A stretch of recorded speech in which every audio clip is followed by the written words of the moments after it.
Hello বন্ধুরা, নমস্কার, আদাব, আসসালামু আলাইকুম। উত্তম রিয়াকশনের আরেকটি রিয়াকশন ভিডিওতে আপনাদের সবাইকে স্বাগতম।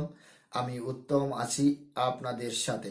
বন্ধুরা, আজ যে ভিডিওটি আপনাদের সাথে দেখবো আর যে ভিডিওতে আজ রিয়াকশন দেবো, সেই ভিডিওটি নেওয়া হয়েছে নিবিড় মাহমুদ চ্যানেল থেকে। ভিডিওর টাইটেল হচ্ছে সারা দেশে নির্বিচ্ছিন্ন বিদ্যুৎ, বিদ্যুতে নতুন পরিকল্পনায় যা আছে পাওয়ার ডেভেলপমেন্ট মেগা প্রজেক্ট। বন্ধুরা, ভিডিওর অরিজিনাল লিংক আমার ডেসক্রিপশনে মেনশন করা থাকবে, আপনারা চাইলে চ্যানেলটি ভিজিট করতে পারেন।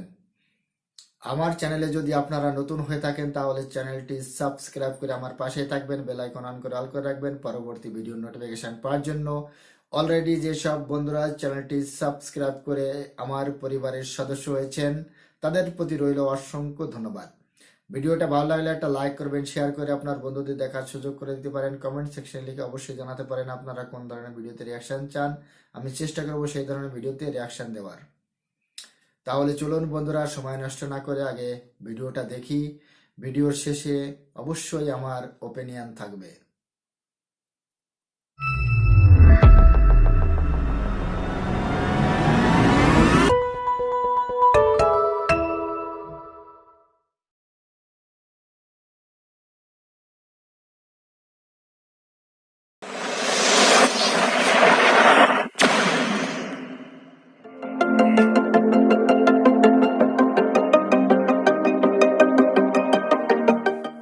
আধুনিক সভ্যতার অন্যতম উপাদান হলো বিদ্যুৎ। উন্নয়নের মূল চাবিকাঠি এই বিদ্যুৎ। তাই বলা হয় বিদ্যুতের শক্তি অপরিসীম। এই শক্তির বিষয়ে বিস্তারিত জানার আগে একটু জেনে আসি দেশে কখন থেকে বিদ্যুৎ সরবরাহ শুরু হলো তার তথ্যটি। সাল 1901 ঢাকার নবাব আহসানুল্লাহর বাসভবনে জেনারেটর চালু করা হলো, আর তখনই ঢাকার মানুষ প্রথম বিদ্যুতের দেখা পেল। পর্যায়ক্রমে ঢাকার কয়েকটি অভিজাত ভবনকে বিদ্যুৎ সরবরাহের ব্যবস্থার আওতায় আনা হয়। সেখান থেকেই মূলত দেশে বিদ্যুতের যাত্রা শুরু।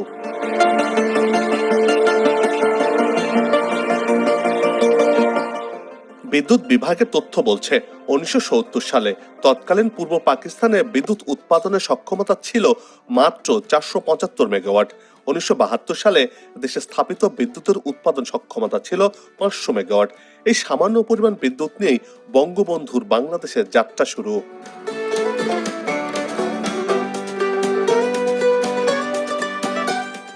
বাংলাদেশের বয়স বাড়তে থাকায় দেশের মানুষের চাহিদা বাড়তে থাকে। যুগের সাথে এদেশেও বিদ্যুতের চাহিদা বেড়ে যায়, কিন্তু সেই অনুযায়ী বিদ্যুৎ উৎপাদন হতো না। একটা সময় ছিল যখন সারা দেশে ঘন্টার পর ঘন্টা লোডশেডিং হতো, জেলার পর জেলা থাকতো অন্ধকারে। বিদ্যুতের অভাবে গরমে অতিষ্ঠ হয়ে মানুষ বিভিন্ন উপকেন্দ্রে হামলাও করত। কিন্তু গেল 15 বছরে সেই চিত্র একেবারেই পাল্টে গেছে।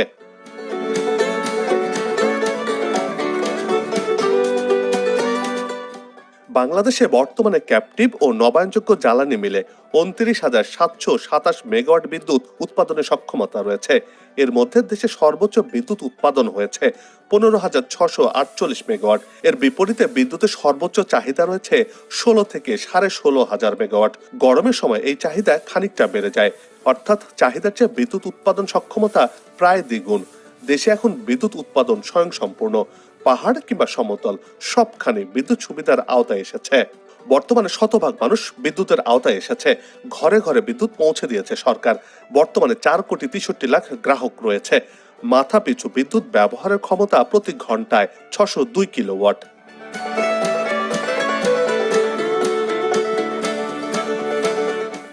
বর্তমানে বাংলাদেশে নবায়নযোগ্য উৎস থেকে বিদ্যুৎ উৎপাদনের সক্ষমতা প্রায় 1,200 মেগাওয়াট। এর মধ্যে সোলার পার্ক থেকে 461 মেগাওয়াট এবং সোলার রুফটপ থেকে প্রায় 350 মেগাওয়াট বিদ্যুৎ যোগ হচ্ছে। 1,250 মেগাওয়াট সক্ষমতার সোলার পার্ক নির্মাণ করা হচ্ছে বলে জানা গেছে। নবায়নযোগ্য উৎস থেকে প্রায় 9,000 মেগাওয়াট বিদ্যুৎ উৎপাদনের প্রকল্পগুলোর কাজ বিভিন্ন পর্যায়ে রয়েছে বলে জানিয়েছে সংশ্লিষ্ট মন্ত্রণালয়।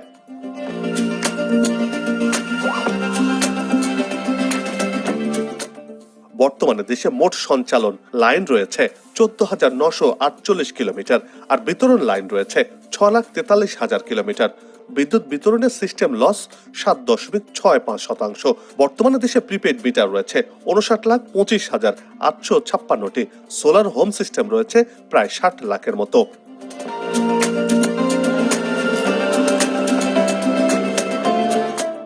তবে এত কিছুর পরেও বিদ্যুৎ বিতরণে এখনো কম বেশি সমস্যা রয়েছে, যার ফলে কোনো কোনো স্থান থেকে এখনো বিদ্যুৎ বিভ্রাটের খবর পাওয়া যায়। আর সেগুলো সঞ্চালন লাইনের অভাব বা সমস্যার কারণেই হয়ে থাকে বলে মনে করা হচ্ছে। আগামীতে এসব সমস্যা কাটিয়ে নিরবিচ্ছিন্ন ও মানসম্পন্ন বিদ্যুৎ সরবরাহ করতে চায় সরকার। আর সে কারণে বেশ কিছু প্রকল্প হাতে নিয়ে তা বাস্তবায়নের পথে।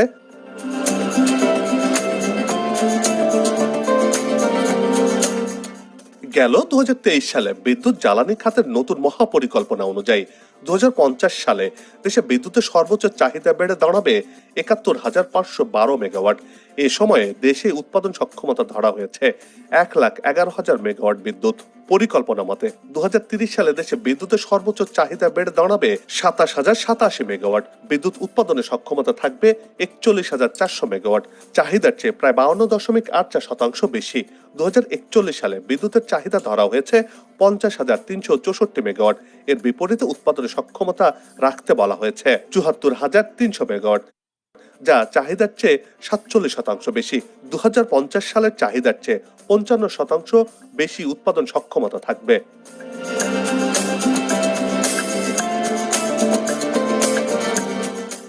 2023 সালের মাস্টার প্ল্যানে ধরা হয়েছে 2050 সাল নাগাদ বিদ্যুৎ উৎপাদনের সক্ষমতার 11,500 মেগাওয়াট হবে কয়লা ভিত্তিক, যা 10%। জ্বালানি তেল পুড়িয়ে 6,700 মেগাওয়াট বিদ্যুৎ উৎপাদন হবে, যা হবে 6%। গ্যাস ও এলএনজি ভিত্তিক বিদ্যুৎ কেন্দ্রগুলো 29,300 মেগাওয়াট বিদ্যুতের যোগান দেবে, যা হবে 27%। দেশের সবচেয়ে বড় মেগা প্রকল্প পারমাণবিক বিদ্যুৎ কেন্দ্র থেকে যোগ হবে 4,800 মেগাওয়াট বিদ্যুৎ, যা হবে 4%। 20,000 মেগাওয়াট বায়ু বিদ্যুৎ যুক্ত হবে জাতীয় গ্রিডে, যার পরিমাণ 18%। এ সময় সৌর বিদ্যুৎ যুক্ত হবে 6,000 মেগাওয়াট, যা 6%। এর সাথে হাইড্রোজেন থেকে 11,200 মেগাওয়াট, অ্যামোনিয়াম ভিত্তিক 5,000 মেগাওয়াট, 1,000 মেগাওয়াট জলবিদ্যুৎ এবং 15,700 মেগাওয়াট ভারত থেকে আমদানি করা হবে।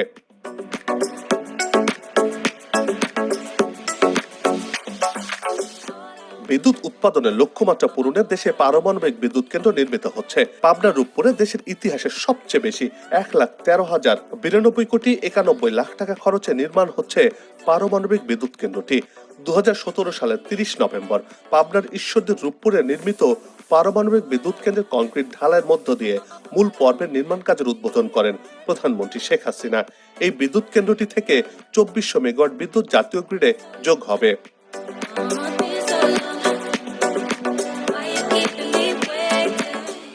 রূপপুর পারমাণবিক বিদ্যুৎ কেন্দ্রটি দুই ভাগে ভাগ করে কাজ এগিয়ে চলছে। এরই মধ্যে প্রথম ইউনিটের কাজ প্রায় শেষ পর্যায়ে রয়েছে। পারমাণবিক বিদ্যুৎ কেন্দ্র হৃৎপিণ্ড হিসেবে পরিচিত রিয়েক্টর প্রেসার ভেসেল বা পরমাণু চুল্লিপত্র বসানো হয়েছে। এবার রূপপুর পারমাণবিক বিদ্যুৎ কেন্দ্রের প্রথম ইউনিটের পারমাণবিক জ্বালানি ইউরেনিয়াম ও রাশিয়া থেকে রূপপুরে এসে পৌঁছেছে। এই ইউরেনিয়াম যুক্ত হওয়ার মধ্য দিয়ে বাংলাদেশ বিশ্বের 33তম দেশ হিসেবে পারমাণবিক ক্লাবে যুক্ত হয়েছে। আর তাতে করে নতুন এক উচ্চতায় পৌঁছে গেছে লাল সবুজের এই বাংলাদেশ।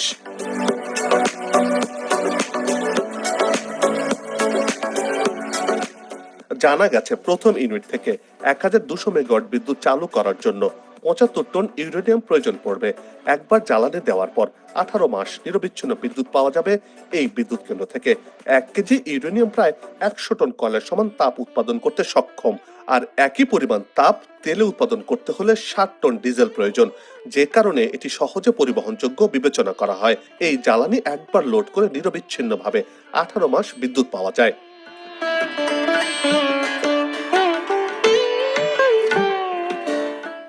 বর্তমানে রূপপুর পারমাণবিক বিদ্যুৎ কেন্দ্রের অবকাঠামোগত উন্নয়ন কাজ প্রায় শেষ পর্যায়ে রয়েছে। এর মধ্যে প্রথম চুলির 4টি স্টিম জেনারেটরের কাজ শেষ হয়েছে।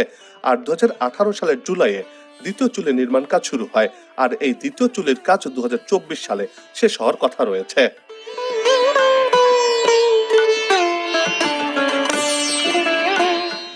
কক্সবাজার থেকে 33 কিলোমিটার দূরে বঙ্গোপসাগরের কোল ঘেঁষে মহেশখালীর মাতার বাড়িতে গড়ে উঠেছে বিদ্যুতের আরেকটি মেগা প্রকল্প।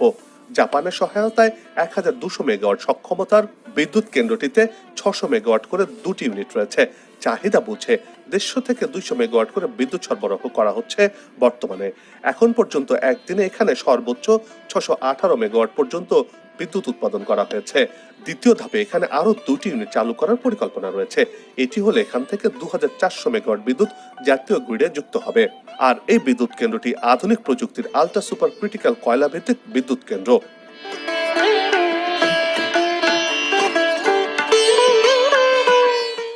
অন্যদিকে বাংলাদেশ নবায়নযোগ্য জ্বালানি শক্তি ব্যবহারের মাধ্যমে বিদ্যুৎ উৎপাদনে জোর দিয়েছে। নতুন পরিকল্পনা অনুযায়ী বায়ু বিদ্যুৎ, সৌর বিদ্যুৎ, জলবিদ্যুৎ সহ নবায়নযোগ্য ও পরিবেশ বান্ধব বিদ্যুৎ কেন্দ্র গড়ে তোলার দিকে নজর দিয়েছে সরকার।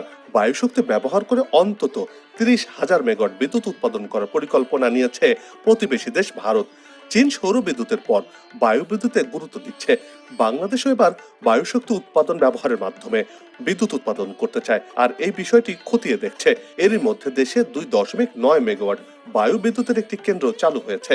একটি গবেষণা বলছে উপকূলের 1200 কিলোমিটার জুড়ে 10,000 মেগাওয়াট বিদ্যুৎ উৎপাদনের সম্ভাবনা রয়েছে। লক্ষ্য পূরণে বিদ্যুৎ কেন্দ্রের কাজগুলো এগিয়ে চলছে বলে জানা গেছে।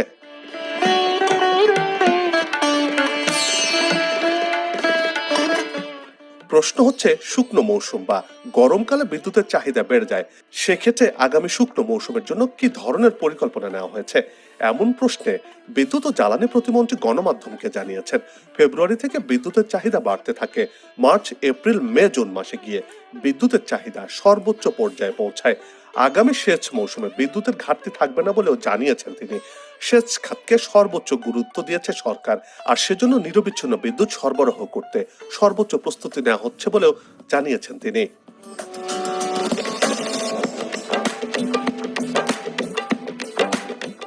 সামনের বছর অর্থাৎ 2025 সাল থেকে দেশে 8 থেকে 10% বিদ্যুতের ব্যবহার বেড়ে যাবে বলে জানিয়েছেন বিদ্যুৎ ও জ্বালানি প্রতিমন্ত্রী নসরুল হামিদ বিপু।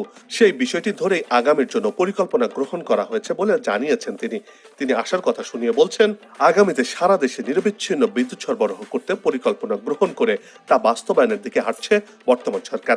তবে নিরবিচ্ছিন্ন ও সাশ্রয়ী মূল্যে বিদ্যুৎ সরবরাহ করা চ্যালেঞ্জের কথাও মনে করিয়ে দিয়েছেন তিনি।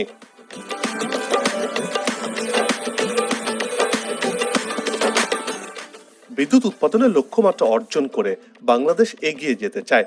আবাসিক, বাণিজ্যিক কিংবা শিল্প প্রতিষ্ঠানে নিরবিচ্ছিন্ন বিদ্যুৎ সরবরাহ করে উন্নয়ন লক্ষ্যমাত্রা অর্জন করে আরেক ধাপ এগিয়ে যাবে। উন্নত, সমৃদ্ধশালী, স্মার্ট বাংলাদেশের স্বপ্ন পূরণ হবে।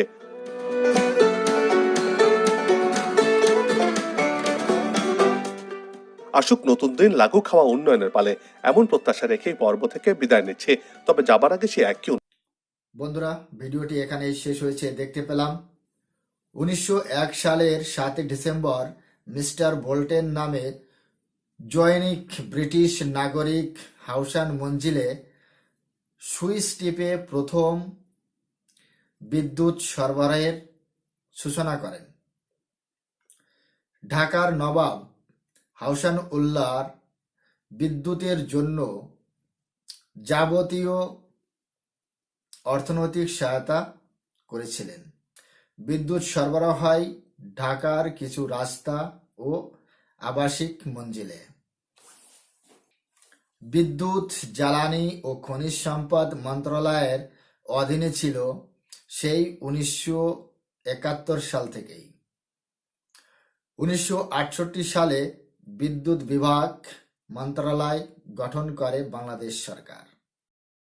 বিদ্যুতের চাহিদা সাধারণত 3 ধরনের হয়ে থাকে: বেস লোড, ইন্টারমিডিয়েট লোড এবং pick load. The daily star বলছে, বাংলাদেশে 153টি বিদ্যুৎ কেন্দ্রের মধ্যে 49টি বিদ্যুৎ কেন্দ্র সক্ষমতায় চলছে। 104টির মধ্যে 53টি রক্ষণাবেক্ষণ করা হচ্ছে।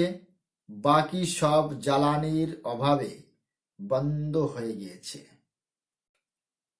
ঢাকার মতো রাজধানী শহরে 4 থেকে 5 ঘন্টা লোডশেডিং হয়, আর বাংলাদেশের গ্রাম্য অঞ্চলে 8 থেকে 10 ঘন্টা লোডশেডিং থাকে। তাহলে আপনারা বুঝতে পারছেন যে বাংলাদেশে কি পরিমাণে বিদ্যুৎ ঘাটতি রয়েছে। 5টি কয়লা ভিত্তিক বিদ্যুৎ কেন্দ্রের মধ্যে শুধুমাত্র ভারতের ঝাড়খণ্ডে আদানির যে বিদ্যুৎ কেন্দ্রটি রয়েছে সেটি পূর্ণ সক্ষমতায় চলছে, বাকি 4টি বন্ধ হয়ে গিয়েছে। বর্তমান সময় বাংলাদেশের বিদ্যুৎ উৎপাদনের ক্ষমতা 22,000 মেগাওয়াটের বেশি। বাংলাদেশের যতটা বিদ্যুতের প্রয়োজন তার অর্ধেকেরও কম উৎপাদন হচ্ছে। তার মানে অর্ধেকের বেশি এখনো বিদ্যুৎ ঘাটতি রয়েছে বাংলাদেশে। ভারত থেকে 1300 মেগাওয়াট বিদ্যুৎ ক্রয় করছে বাংলাদেশ গভর্নমেন্ট। অপরদিকে নেপালের সঙ্গে 25 বছরের জন্য বিদ্যুৎ চুক্তি করেছে বাংলাদেশ সরকার। আমি বলছি না, এটা বাংলাদেশের যুগান্তর পত্রিকা বলছে। বাংলাদেশের বিদ্যুৎ সমস্যা ও ভারত নেপালের সাথে ত্রয়োদশী চুক্তি, বলছে ইন্ডিপেন্ডেন্ট টেলিভিশন। বাংলাদেশের যে জ্বালানি সংকট রয়েছে, যে বিদ্যুৎ সংকট রয়েছে, তার হাত থেকে রেহাই পেতে নেপাল থেকে বাংলাদেশ বিদ্যুৎ ক্রয় করবে, সাহায্য করবে ভারত, বলছে কে? হিন্দুস্তান টাইম। আমার মতে নো ডাউট বাংলাদেশ সুন্দর মতো ডেভেলপমেন্ট করছে, উন্নয়ন করছে। সব ধরনের সমস্যা তো একবারেতে সমস্যার সমাধান হয় না, তার জন্য কিছুটা সময় লাগে। নতুনভাবে যখন বাংলাদেশ গড়ছে বাংলাদেশ সরকার, তাহলে আস্তে আস্তে বাংলাদেশের যে বিদ্যুৎ সংকট রয়েছে সেটাও একদিন সমাপ্ত হয়ে যাবে। এটাই আমাদের আশা, এটাই আমাদের উম্মিদ। বিদ্যুৎ আমাদের বর্তমান সময়ে খুবই একটা মূল্যবান সম্পদ। তার কারণ বিদ্যুৎ ছাড়া আমাদের এই সময় একদমই চলে না। তার কারণ শিল্প কারখানা থেকে শুরু করে আর হোম থেকে শুরু করে ব্যক্তিগত লাইফে বিদ্যুতের অপরিসীম যোগদান রয়েছে। এখন থেকেই পরিবেশকে বাঁচানোর জন্য গ্রিন এনার্জি রয়েছে, তার উপর বিশেষ নজর দিতে হবে, তার উপর বিশেষ জোর দিতে হবে। তার কারণ পৃথিবী থেকে একসময় এই যে খনিজ পদার্থ, যে তেল আর যে কয়লা, এই একসময় শেষ হয়ে যাবে। তারপরে আমাদের কি করতে হবে, তারপর আমরা কি করব, তা নিয়ে এখনই ভাবা আমাদের উচিত। এখন গ্রিন এনার্জির প্রতি মানে বিশ্বের নজর দেওয়া উচিত আমি মনে করি। তার কারণ সূর্যের আলো আমাদের কিন্তু ভীষণ একটা বিদ্যুৎ উৎপাদনের উৎস। কিন্তু আমরা যদি সোলার প্যানেল ইউজ করি তাহলে কিন্তু অনেক মানে যে পরিবেশ দূষণ থেকে আমরা বাঁচতে পারবো। এখন যে লিথিয়ামকে কাজে লাগিয়ে সোলার প্যানেল লাগিয়ে আমরা কিন্তু বিদ্যুৎ উৎপাদন করতে পারি। আর সেই বিদ্যুৎ কিন্তু প্রত্যেকটা ঘরের ছাদের উপর বা প্রত্যেকটা বাড়ির আঙ্গিনায় যদি এই প্যানেলটা আমরা সেট করতে পারি, তাহলে আমাদের যতটুকু বিদ্যুতের দরকার হয় সেই বিদ্যুৎটা অবশ্যই আমরা নিজেদের ঘর থেকে নিজেদের বাড়িতে তৈরি করে নিতে পারি। তো বন্ধুরা, বাংলাদেশে এখনো পর্যন্ত অনেক বিদ্যুতের ঘাটতি রয়েছে। বাংলাদেশে যে পরিমাণে বিদ্যুৎ উৎপাদন হয় তাতে বাংলাদেশের কোনো মতেই বাংলাদেশ চলতে পারেন না। তার কারণ এটা ভাবতে হবে যে বাংলাদেশের রাজধানী শহর, সেখানে যদি 4 থেকে 5 ঘন্টা লোডশেডিং হয় আর গ্রাম অঞ্চলে যদি 8 থেকে 10 ঘন্টা লোডশেডিং হয়, তাহলে বাংলাদেশে বিদ্যুৎ আছে? বন্ধুরা, আজ এই পর্যন্তই। চ্যানেলে যদি আপনারা নতুন হয়ে থাকেন তাহলে চ্যানেলটি সাবস্ক্রাইব করে আমার পাশে থাকবেন, বেল আইকন অন করে অল করে রাখবেন পরবর্তী ভিডিও নোটিফিকেশন পাওয়ার জন্য। অলরেডি যেসব বন্ধুরা চ্যানেলটি সাবস্ক্রাইব করেছেন তাদের প্রতি রইল অসংখ্য ধন্যবাদ। ভিডিওটা ভালো লাগলে একটা লাইক করবেন, শেয়ার করে আপনার বন্ধুদের দেখার সুযোগ করে দিতে পারেন। কমেন্ট সেকশন লিখে অবশ্যই জানাতে পারেন আপনারা কোন ধরনের ভিডিওতে রিয়াকশন চান, আমি চেষ্টা করব সেই ধরনের ভিডিওতে রিয়াকশন দেওয়ার। সবাই ভালো থাকুন, সুস্থ থাকুন, দেখা হচ্ছে নেক্সট কোনো রিয়াকশন ভিডিওতে। ততক্ষণ সবাইকে নমস্কার, জয় হিন্দ।